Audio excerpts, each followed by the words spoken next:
into some scary movie. You like scary movies? Uh-huh. What's your favorite scary movie? Look at me, Damien. It's all for you. Kill her, Mommy. Kill her. We all go a little mad sometimes. This is my boomstick.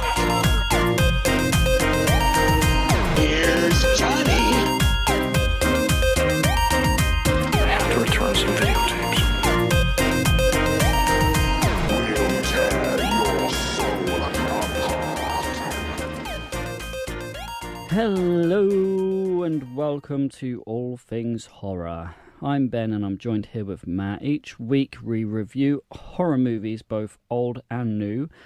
We will have a brief chat before hitting a spoiler warning to discuss plot in more detail, and then we'll give our personal ratings from 1 to 10.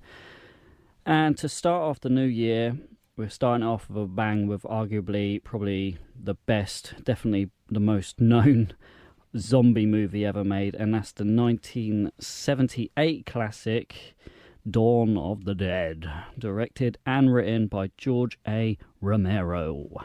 Legend. Banger after no.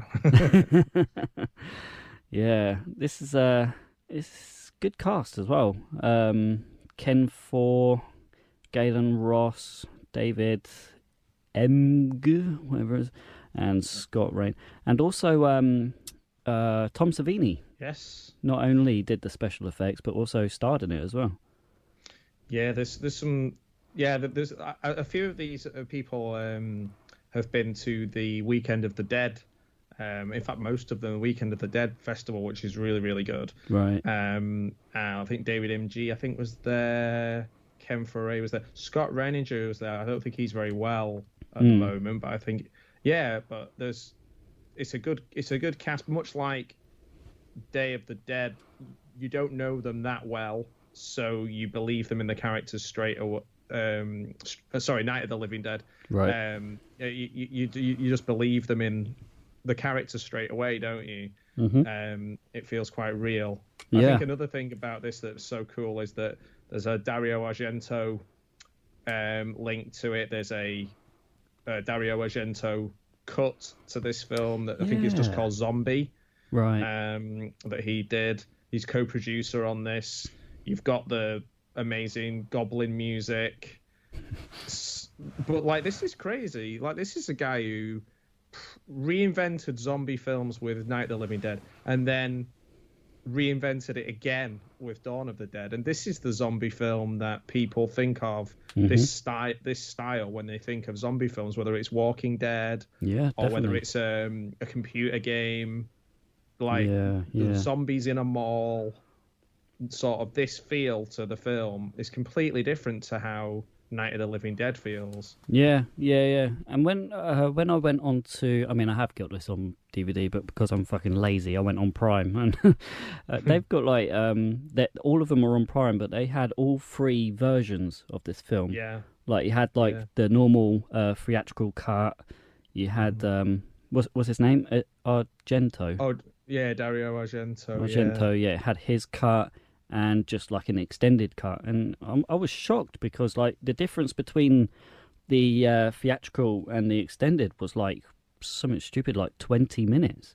Yeah, and it's quite a long film anyway. But you don't notice it; it flies by. I don't actually, other than the intro, was the intro like the main thing that was extended? Because the extended intro seemed to go on forever, you know, like in the TV studio. Yeah, there's a few bits. I can't quite remember exactly what the difference. I've watched all of the cuts, but off the top of my head, I couldn't tell you the major differences.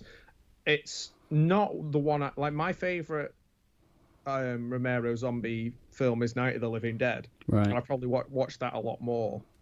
However, I do like this. I think I prefer this to Day of the Dead. But then Day of the Dead is very different again because it's all kind of enclosed. It's more like a kind of science fiction feel to it. It feels more like a kind of alien film which is, again, he's trying something different every single time. But I mean, this is only a year after he made Martin, and Martin obviously is in black and white and feels a bit. Is it in black and white?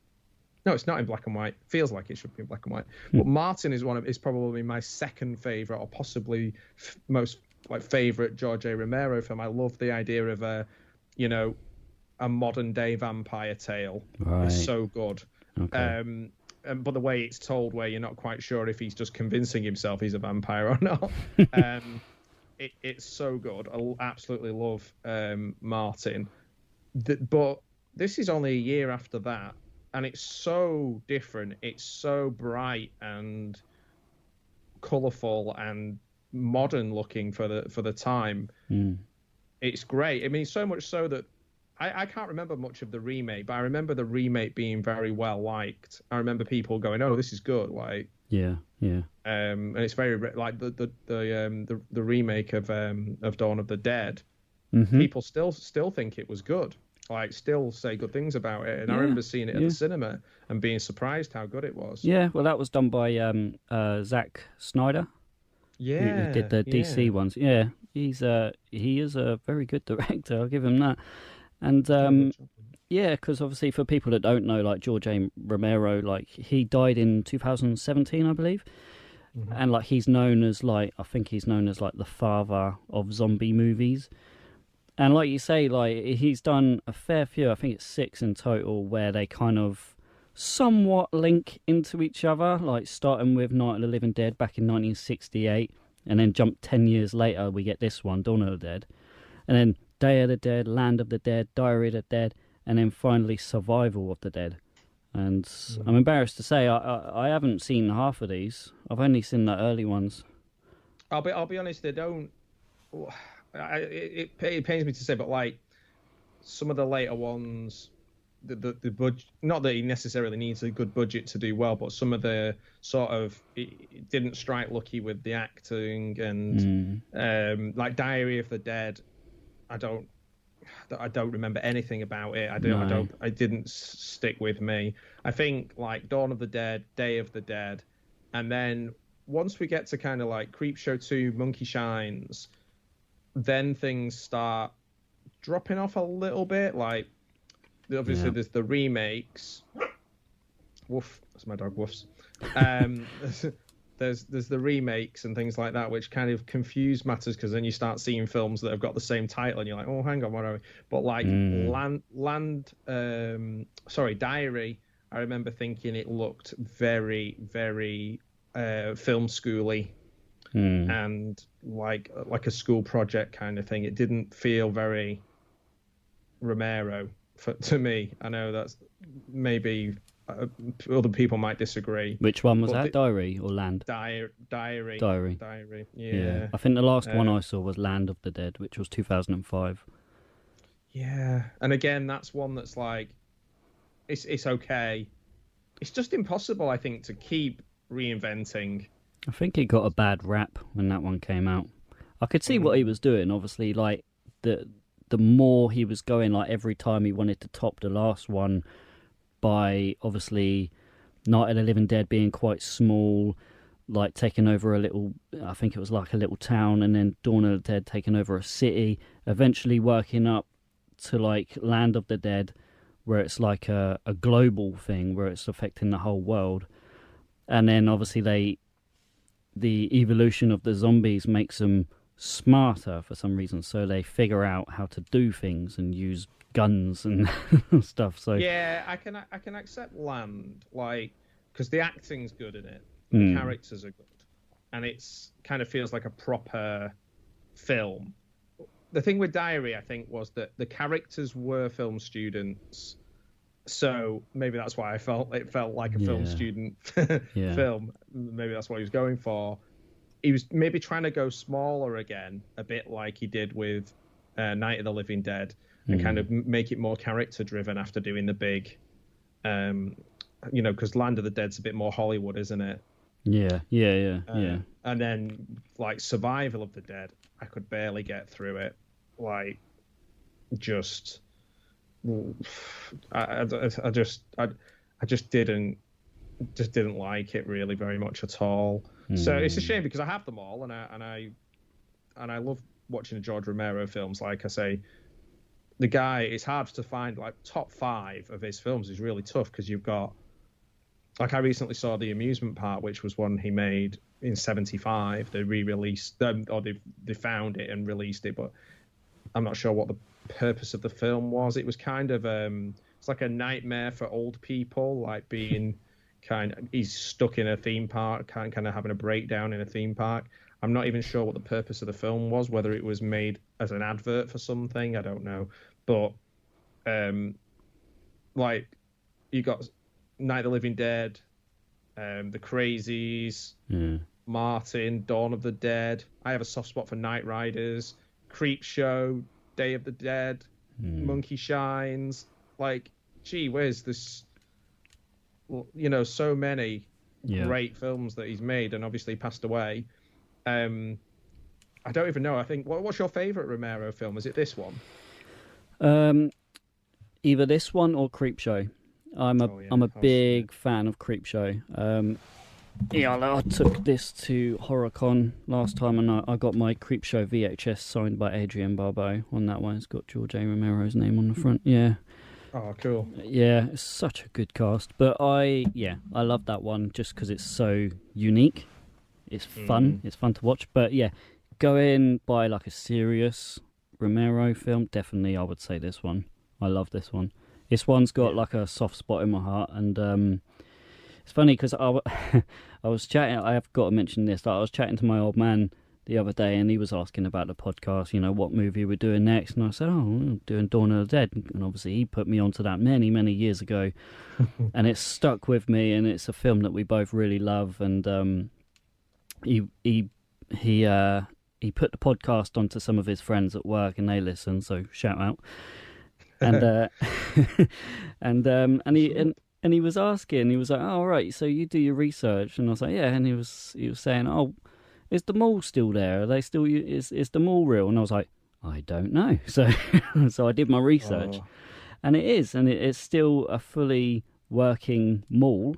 Like, it was a legit mall, and it's still up and running. It's great, and it's they actually have, I think it's like a store like that's in the shop, and it's called the Living Dead Museum, and it's basically like a shrine to George Romero, and zombie like cinema, like history and props and memorabilia.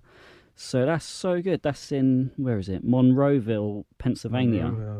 Yeah, I heard about that because I'm not sure if the George, because there's it's like GARF, GARF, the George A. Romero Foundation. They do a lot of charity work and things like that. Yeah. They're brilliant, which is run by Russ Striner, who was in Night of the Living Dead, and his family helped run it. He's Johnny in Night of the Living Dead, and also produced Night of the Living Dead. But that group of people, they do a lot to keep that memory alive, and I think they're maybe they're based out of Monroeville, because there's so many malls that are dead now. Like, dead malls is a real thing. Like, but one thing I think about keeping his memory alive, to go on that thread a little bit, like the ones that I've met from that group, like John Russo, Russ Striner, Christine Romero, John Amplas, they're all so reverential and so lovely about George Romero. Their memories are still so clear. They're so, like, just generous and surprised that people love the movies. It's just a really nice community of people. I know that the Weekend of the Dead is a lovely community of people as well. I haven't been for the last 2 years, but it's nice to feel part of that Romero verse, because he's such a creative guy, but no one's got a bad word to say about him or the group of people that did it. They were also creative. Yeah. It's always nice. We seem to come across this when we're talking about the best films, like John Carpenter's group of friends who helped him, and people like that, where they're like little collectives of creative people. And what you tend to find is when you're utilizing that group of friends, that's when you catch that lightning in a bottle and make an amazing film. Yeah. Once you kind of go off to Hollywood and you're kind of surrounded by other people, you maybe not got that same group to bounce off, then you don't necessarily make the same quality of film. Yeah, very true. This film is still really fresh. Like, it still feels like, it doesn't feel like an old film. It never feels like an old film. And that's what people have against Night of the Living Dead. Maybe that's just because it's in black and white. I don't know. But like, I always think with Dawn of the Dead, if people are more likely to get into this one first. Yeah, no, well, I definitely did. I saw this one first. What was your? Because obviously there's so many zombie films. What was your first ever like actual zombie film you saw? Was that Night of the Living Dead or? This one? I pretty much. Well, I don't know. Do we count Shaun of the Dead and things? Yeah, I don't think that was my first one, but I definitely think that was the one that sparked my interest in Romero, right? Because he had a little cameo in that, I think. Did he? I know it was kind of based upon. I could be wrong there actually, but based upon the idea of what if there was a Romero film just happening in suburban Britain and the humour that comes with that. And that kind of kicked off my interest in Romero because I'd heard Simon Pegg and people talk about it so much. But actual first zombie films, I think I watched all the old, back when zombies used to be kind of, more supernatural and in jungles and tribes of zombies and that kind of thing. I saw like the old black and white films that had zombie in them, and I was always like, is this what a zombie is? Like, I thought a zombie was supposed to be just wandering around and making grunting noises and stuff. So I must have had an idea of what a Romero zombie was like before I even saw the film. Yeah. I think this was my first zombie film that I watched, and it's funny because the jump from this one to my next zombie film, my second zombie film I ever saw was Resident Evil, which is the same but also very much different. Well, there is a documentary coming out, isn't there, about the Resident Evil film that George Romero had planned to make. Ooh. All the preparation he did, all the work he did to make a Resident Evil film they never got to make. Well, do you know when that was? Like, what year roughly? Because that was, I think Resident Evil was like early 2000s, like maybe 2002 or something. Let's see, I'll look it up.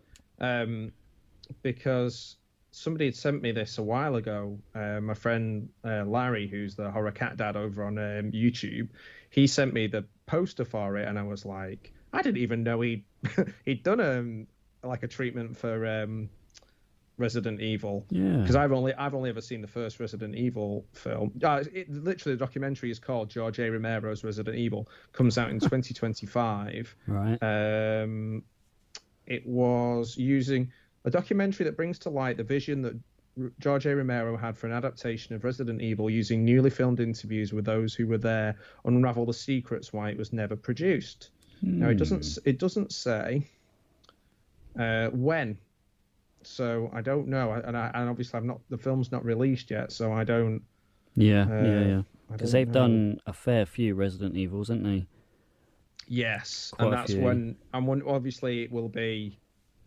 I was going to say it before he died, but obviously it's not going to be after he died, is it? He's not going to be doing. But some of the people they're interviewing are really interesting as well. So yeah, I'm looking forward to learning about that because, like you say, they've obviously got the idea from his films for the game in the first place. I'm trying to think of that other game where you're running around a mall. And you're killing zombies, and it looks just like this film. I just can't think what it's called. I think two words like Dead Alive. Or, I know the one you're on about. Yeah. That's really gonna bug me now. Yeah, me too. I was trying to think of it before, and I just gave up because I just couldn't remember it. Because I don't play a lot of games. Say that again. Dead Island. Dead Island. That might have been one. I think there was more than one. I think they made more than one, and the third there was one that's like, it almost looks like the game version of Dawn of the Dead. Right, yeah.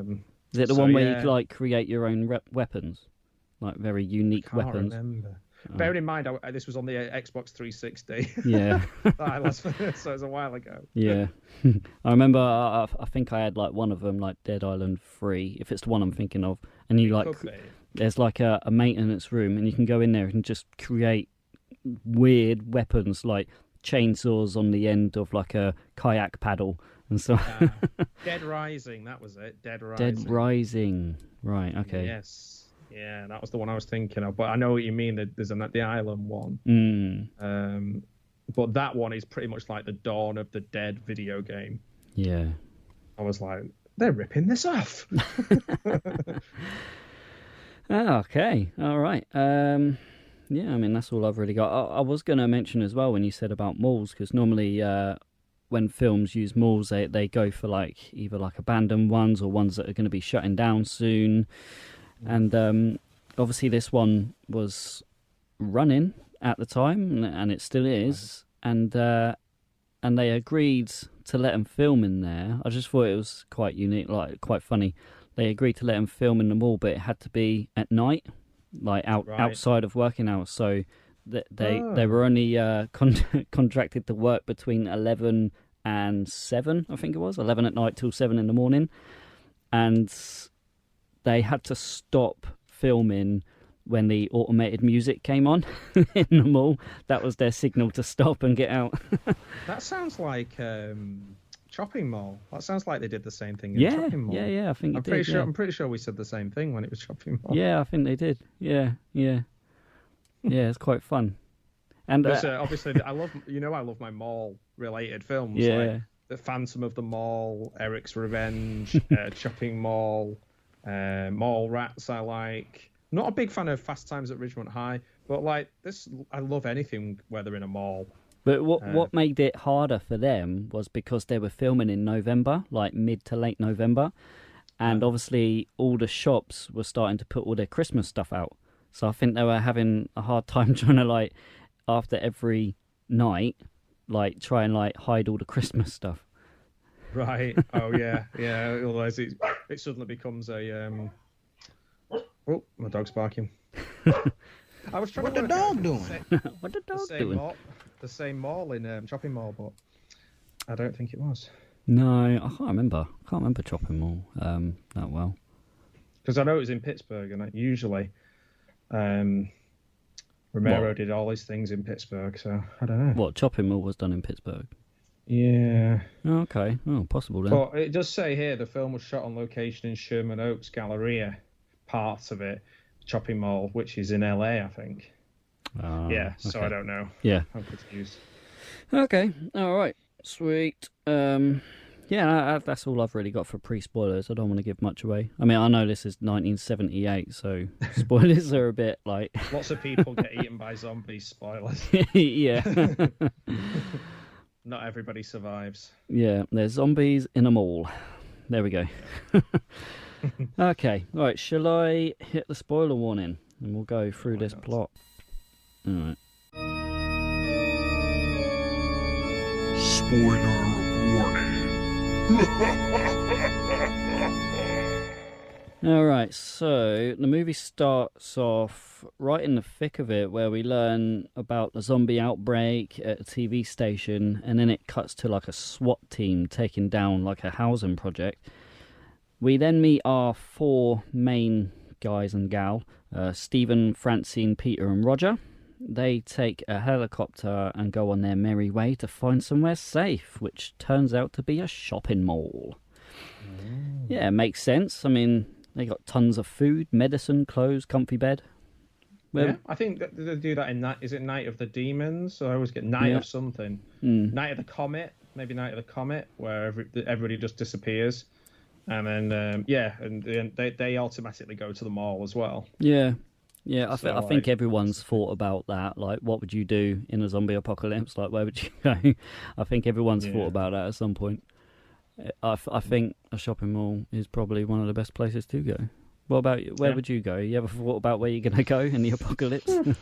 I'd probably, like, I don't know, man, because I just saw the trailer for the new 28 Years Later, and it's right in it's all kind of filmed near where I live, and you still seem to get caught in the middle of nowhere. So I guess going into like the countryside doesn't work. So I don't know, maybe somewhere where there's unlimited air, yet no one can get in, and enough food or ability to. I don't know, honestly. I don't know. A mall sounds fine unless there's killbots in there. Yeah. But I don't know about the zombies getting to me in a mall. I feel like the shop windows aren't very strong, so you wouldn't be in a shop per se. I don't know. Yeah. Tricky. Yeah, I don't know. Can't think of it anywhere. Up a tree somewhere. It just comes down. You have to look for food, don't you? Like, I think I would be good in a kind of Rick Grimes kind of approach to moving on at the right time or finding somewhere to stay that's safe. But generally, I don't know if I could think of the definitive best place to live or stay. I think you'd be in danger of being swarmed at any moment, wouldn't you? Yeah. I'd steer clear from a city. More people, more danger. So, but then again, that's where I don't know. Maybe a supermarket, like a big Tesco's. Tesco's. Yeah. Like a big Tesco, but in like a sort of medium size area. Maybe near the sea. Yeah, Marks and Spencer's, because they got better stuff. Yeah, the only reason I was thinking of Tesco is because quality. they're kind of like big silo-shaped square buildings, aren't they? And if you lock down the front, they don't have any windows in them. So I was thinking you want to be in like a concrete block with air conditioning. Yeah. And the food. What about like a B&Q or Wix's? Yeah. Still, then again, no food. You'd have to bring food with you, wouldn't you? True. You'd sit there eating cement and paint. Yeah. It's difficult. Difficult. Something to think about. I'll Yeah. plan it out. Did you know that Francine was originally supposed to die, like quite early on in this? Oh, I didn't. Yeah, like she, like, you know the part where they stop off for fuel for the helicopter, and then you get that really cool shot of the zombie like slowly walking in, and he gets the top of his head chopped off by the rotor blades. That was supposed to happen to Francine. Like she was supposed to be leaning out of the helicopter, and she gets her head chopped off. Why me? But they scrapped that idea, but they'd already made the mould for her head. And there's a scene right at the beginning in the apartment where they open the door and this guy's head just blows up. Do you remember that bit? Yes. That's the mould of her head that they made. I guess you can't tell whose head it is from the inside. Yeah. When it just explodes. But, yeah. Yeah. It's a kind of I don't know. I was going to say it's automatically bloodier and more gory just because it's not in black and white. But yeah, there's a lot more to it. And the blood is like creativity. The blood is really red in this, isn't it? Yeah, it's very Argento blood. I'm not sure if Argento had something to do with that. I think I read maybe somewhere he did. The other thing that I thought was quite funny is like the idea of being chopped up by a helicopter rotor blade is something that's incredibly scary. Every time you see a film or a show, you always like there was a guy in ER. One of the doctors in ER got chopped up by a helicopter. Well, that's the thing, because I started watching horrors at quite a very young age, and obviously this was like one of the first I saw, and it didn't affect me whatsoever. Horrors never really scared me, like when I was young. Like zombies, no problem. I could watch this over and over again. The thing that freaked me out was someone just walking in to a helicopter rotor blade and getting his head chopped off. So what I took away from this film was helicopters are really dangerous. Don't go near a helicopter. No, I think the same. Like I'm always a bit like, if I was near a helicopter, I imagine I'd be walking like crouched down, like automatically ducking. Yeah. It's a bit weird, isn't it? Yeah. Like That was quite. Obviously, it reminded me of that because I watched every series of ER when it was on TV, and one of the guys he runs up, when they bring the patients in and they drop and they bring them in on the helicopter, and he goes rushing out to the helicopter, and they're like, "No, don't go yet, just wait." And he was a bit hot-headed, so he ran to the helicopter, and it sort of chopped him up. Wow. And that was the end of the series. That was like the last one of the series. Oh wow. And that character was I think he was dead. That's it. He was gone. Yeah. Okay. Oof. So I know it's quite hardcore considering that wasn't the episode that Tarantino directed or anything. Yeah. All right, so we see him go out, and they block up all the doors of the mall with like lorries. But Roger gets a bit cocky, and then obviously eventually gets bitten, and then dies. Well, he kind of like helps him out, and then he dies. But with no emergency broadcasts, they load the helicopter with supplies in case they need to make a quick getaway. And that just so happens to be the case when a big group of bikers turn up and they break into the mall. One of the bikers being Tom Savini himself. Whoop whoop. Being a badass. I haven't fact-checked this, but I'm assuming this must have been one of Tom Savini's earliest works, for special effects or at least acting. I know his acting career isn't huge. He's been in a fair few decent things, From Dusk Till Dawn comes to mind. Mm-hmm. But yeah, his special effects, the earliest one I know of him is the first Friday the 13th, which was 1980. So this being 2 years before, I don't know. Yeah, I think he's kind of gives a lot of credit to George A. Romero for kind of letting him, go wild with his effects. Yeah. Because I think he's Pennsylvania-based guy as well. Yeah. So. Well, that's when you get the best out of someone. Yeah, he's even in Martin as well. He's in his first film with George A. Romero was Martin in '78. Right. So the same year as this, filming it. And then Dawn of the Dead, and then from then on he's off to the races. He's in all of Romero's Night Riders, Creepshow, doing all of the effects of those. Ah, yeah, Creepshow. Yeah. Doing the effects in Creepshow 2, Two Evil Eyes. But like you say, acting-wise, he's in From Dusk Till Dawn. Yeah, I think... I mean, the two people that stand out for me is obviously Tom Savini and Rick Baker. Those two, I think they're just phenomenal special effects artists, both with such a great resume of films that they've done. Here Savini obviously doing Jason Voorhees' face, and then you get Rick Baker that has done the face of the whole body of The American Werewolf in London. They're so incredible. I don't know how they managed to achieve. I've tried making stuff out of latex and dabbling a little bit with prosthetics, special effects, makeup, and I'm telling you, it's hard. It's really hard. Yeah, to make it look as good as you want it to look. Yeah, I'm trying to think the guy who did those effects in all Frank Henenlotter's films. And I feel terrible that I've forgotten his name because he's in the current LA fires. Somebody just mentioned he just lost his house, and there was I just retweeted the the GoFundMe for him, right. Because they were if you like the special effects in this film, and this film, then this is the guy that did it, kind of thing. And I'm desperately trying to remember what his name is because, like you say, there's Rick Baker, there's Tom Savini, there's a few others that jump to mind. Yeah, and I'm also a bit embarrassed that I can't remember my two all-time favourite horror films are The Thing and The Fly, and I can't for the life of me remember who did the special effects on those.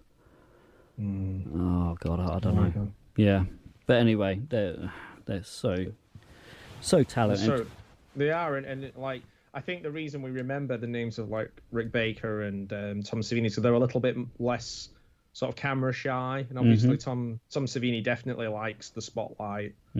Has written books about it and kind of made himself part of the show, so to speak, hasn't he? Yeah, I think Rick Baker, if I remember rightly, has retired from working on films just for the pure fact that he doesn't really like being told what to do. He likes to have that creative input of actually like coming up and making things, and he's spent hours and days of making something for then someone to say, no, we don't like it, try again. Yeah, I think he has a school, doesn't he? Doesn't he have like a special effects school or something? I think that's Tom Savini. I think Tom Savini has a special effects school. Unless he does as well, yeah. Yeah, I think maybe they both do, because I sometimes see Rick Baker post things that his student has made on his Instagram, yeah. I do know he just tends to do it in his spare time now rather than actually getting paid for it. He just likes to like make stuff. Right, yeah, a lot of painting. Yeah, but I'm pretty sure Tom Savini has a school, maybe in LA or something. Yeah, definitely. That's cool. Yeah, I think there's some like YouTube videos where he does like a tour around like his studio, and he's got like 10, 15 like young kids looking to get into it, and they're just making awesome like full face like molds of like monsters and everything. Incredible. I wish I could do that. I want to go to Tom Savini school. You should do. Let's go visit. I want to. on tour. Yeah.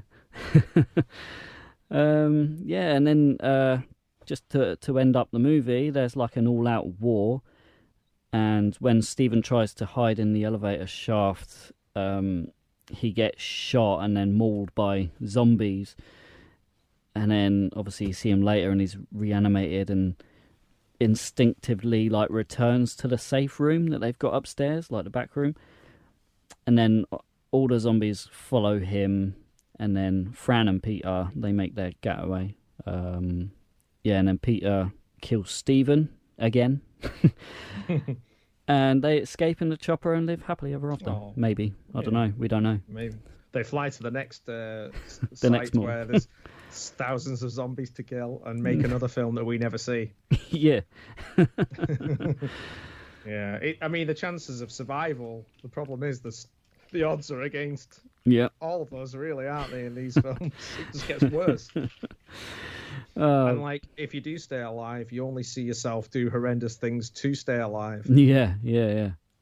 So like, yeah, it's sad. It's a sad situation. I think Shakespeare said that. Yeah. We've seen what happened to Rick Grimes. He was a lovely man, and then he turned funny. He lost his arm. He lost his kid. Yeah. Coral. Yeah. Oh, okay. So, Dawn of the Dead, 1 to 10. What are you rating it? I am giving this film a 9 out of 10. Oh, okay. I was between 8.5 and 9, but I'm going 9. Cultural significance, cool, timeless film. To reinventing the zombie genre again. It's pretty amazing to make a film that changes everything that you kind of put in place yourself. Only 10 years earlier. Yeah. So, like within 10 years, he has come on so much, and just luckily, the people that he's added to the collective, Savini, working with Argento, happen to be some of the greatest of all time. Like Argento is, Suspiria, I think for me is the scariest film I've ever seen. It just puts me on edge. And to see that he's got something to do with Dawn of the Dead and Romero and Savini, he just keeps adding to his little collective, but with the best people available. The music is amazing. It's Goblin. Like, to get Goblin in there is definitely, they're all Italian guys, and another Argento link. Like Claudio Simonetti's music in anything he does is amazing. Like he did the music in Demons, Tenebrae, like Goblin are just awesome. Yeah. So I guess it's like a kind of brighter coloured, more vivid imagining of the zombie genre. So yeah, like I love his first zombie film. more than this, but that doesn't mean that I don't like this film, if that makes sense. Yeah. Well, I am basically going to echo exactly what you just said. I am also giving this a 9 out of 10. And I might be a bit biased because this was like one of the first ever horrors I've seen as a kid, and it was definitely the first zombie film I ever saw. And I felt like for a long time it was like the one and only zombie movie. Like nothing else could compete with this one. Like I loved it so much. Like I said, like Resident Evil and 28 Days Later. I know they're technically not classed as zombies, but you know, all these other zombie films that followed on, I was like, yeah, they're good, but they're not Dawn of the Dead. And I agree. Yeah. So yeah, I love it. And like we said, Tom Savini, absolutely great special effects artist. George A. Romero, what a legend. Yeah, there's not really anything I can say negative about this film. It doesn't even feel that dated. You watch a lot of 70s horrors, and you're like, ooh, okay, well, that was a bit tough watch, but this one, it stands up. Well, I think it does anyway. I think it still stands up to this day as such a good movie that really draws you in from start to finish. I mean, I don't think I've seen the full extended cut, so, you know, I've only seen the first bit, and I know the first bit in the extended cut kind of drags on a little bit in the TV studio, but yeah. I don't think we need that really, do we? I think we're happy with what we've got. Yeah. So yeah, me too. 9 out of 10 for me. We're both doing 9 out of 10s. That's good. That is a good film. Good start to 2025, considering this film came out the year before I was born. And like, it does still stand the test of time, and it's a lot of fun. It does have, like, obviously we've not talked about the themes of consumerism and things like that. It's very, like, it's not hitting you over the head with the kind of we're all zombies just going around supermarkets and like malls buying stuff and you know, like all that kind of stuff.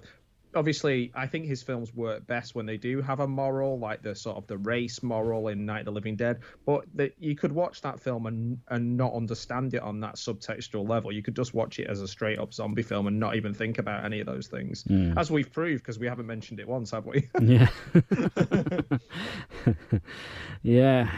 Awesome. Well, it's not very often that we actually agree on a rating. Oh man. That'll soon change. Yeah. All right. Okay, let's go ahead and do this week's game. I want to play a game.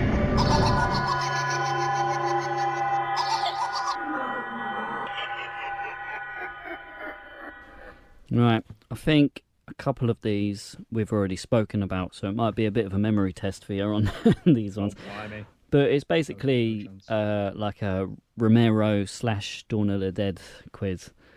Okay. First up, how many zombie movies has George A. Romero made? Just with... Oh, shit. I think they're called like the Dead just that series. He's directed? Yeah, like his... Yeah. Okay. I always get confused. I think they call them like the Dead series or something like that. Dead Collection. Yeah, because obviously, you've got like, we've not even mentioned like John Russo's more comedic ones, you know, like Return of films, The Living Dead. No, yeah, Return of the Living. I would say 7. Ooh, hold on.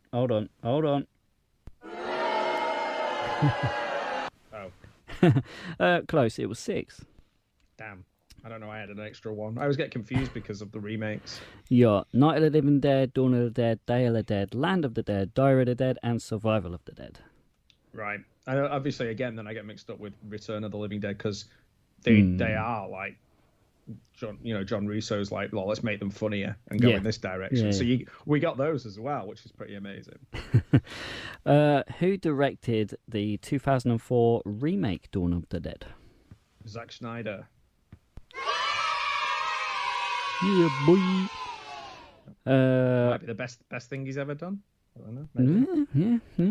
I don't mind Batman versus Superman, but you know, I was I know like, a lot of people don't. I like the Snyder version of Justice League, the one that's like Ooh, 4 hours long. Yeah, it's like a TV series. Yeah. Okay, this one's a bit of a tricky one, so I'm going to give you some leeway. But what was the kill count for Dawn of the Dead? And I'll give you a plus and minus of 10. Okay. 60. Oh, very much. No. It was, I mean, obviously you get most of it in the last bit in the mall where they're just ploughing them all down, but it's 143. Oh wow. Yeah. That's a lot. That is a lot more than I thought. Then I was thinking, oh, maybe there's stuff off camera, but I guess if you're like just mowing zombies down, then you can just count a lot. Yeah, I mean, think how many was in the mall, and then you get all the bikers, and then you get those shots like in the field where they're like popping them off, and there's more than I thought. I always go too low with these sort of things. 143. Woo. Wow. Okay, right. We mentioned this about a different film. George A. Romero had a cameo, but he had a cameo in Dawn of the Dead. So, do you know who or like what part of the movie his cameo was? Is he like something to do with a TV station? Hey, yeah. Like a cameraman or something? Yeah, it says he's the TV station director. Ah, he's the director. And there's also, that's where he had his assistant on set, and then he put her in the film, and she ended up being his wife. Oh. Or his first wife, Christine Romero. So she's in it as well as one of the TV studio people. She is lovely. Like, she's such a nice lady. She's like very much like a nice granny kind of person to meet. All right. Okay, so George A. Romero, he wasn't happy with the way that the blood looked, and like the way it appeared, like it was too bright and unrealistic on screen. However, like fans have like appreciated the exaggerated blood effects, you know, as a part of like the film's charm. So, can you guess what 3 simple ingredients were used to create the blood? Cornstarch? No. Syrup? Some sort of syrup? Yeah. And red food colouring. Okay. Well, you got 2 out of 3, so I'll give you it. It was red food colouring. Obviously, it was chocolate syrup and chocolate syrup. Peanut butter. Peanut butter. Yeah. Oh, it sounds tasty. I like peanut butter. I know, that sounds quite yummy. I'm sitting there eating it all day. Where's the blood gone? Yeah. He ate it all. Okay, lastly, which of Romero's movies features the most amount of zombies?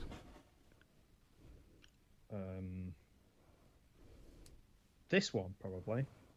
No. Oh. I couldn't get a figure, but apparently Land of the Dead has the most amount of zombies. I thought that might have been the least for some reason. Yeah, I was thinking that. But no. I guess that Maybe one is like a global apocalypse. Yeah. So yeah. Yeah, they must like cameras sweeping above the top of buildings and stuff. Yeah. Yeah, fair enough. Okay, right, that's it. So time to wrap up the first episode of the year. So yeah, I haven't chosen a movie for next week. I only realised today. History. Yeah, I've only realised today, like, oh, what are we going to do? I was like, I don't know. So I've got like 4 of them here, but feel free to name one if you want. Like, I've written down like The Babadook, Ghost Ship, The Omen, and The Others. Any of those? Let's watch Ghost Ship because I've never seen it. Ghost Ship. I've never seen any of them, but I just think it'll be funny to see it. I just don't think it's going to be very good, so it'd be good to watch a crap one. Yeah, okay. It's got Matey out of Wrong Turn. You know, the main guy? Oh, great. Can't wait. Yeah, him. The guy who we thought shouldn't have been the lead guy. Yeah, him. He's Awesome. the lead guy. Cool. All right, then. Unless you got anything else, I'll see us out. No, that's it, man. No, that's fine. No? Okay. Bye. All right. If you've liked today's episode, don't forget to hit that subscribe button. You can find us on all the socials, and that's where you can join in the chats and vote for the poll picks of what we cover. So yeah, that's a wrap for today. Thanks a lot for listening, and we'll see you on the ghost ship. Kill her, Mommy. Kill her. We all go a little mad sometimes.